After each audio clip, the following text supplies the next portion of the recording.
Guys, grabe na ang galit ng taong bayan. Isa sa pinakamalalaking personalidad sa showbiz, si Vice Ganda, nagbigay ng matapang na hamon kay Pangulong Ferdinand Marcos Jr. tungkol sa isyu ng katiwalian sa mga flood control projects ng pamahalaan. Kahapon lang, lumahok si Vice Ganda sa tinuguriang trillion peso march o baha sa Luneta.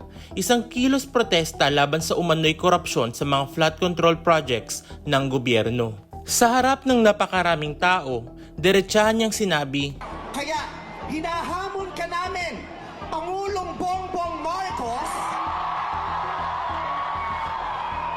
kung gusto mong magkaroon ng magandang legasiya, ang pangalan mo, ipakulong mo lahat ng magnanakaw.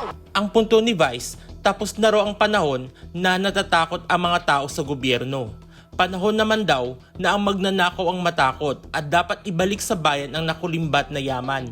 Kung matatandaan, sumabog ang issue ng flood control projects matapos umamin ng ilang contractors na may mga mambabatas at opisyal ng DPWH na nanghihingi umano ng 25% kickback kapalit ng mga proyekto. Ibig sabihin, bilyong-bilyong piso ng pondo para sa nasa kaligtasan ng bayan laban sa baha na pupunta lang sa bulsa ng iilan. Kaya hindi katakataka kung bakit libo-libo ang sumama sa protesta.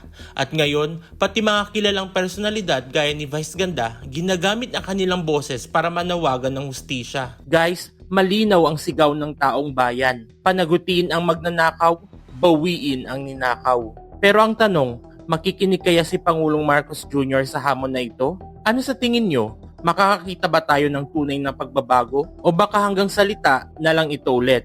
Share your thoughts in the comments.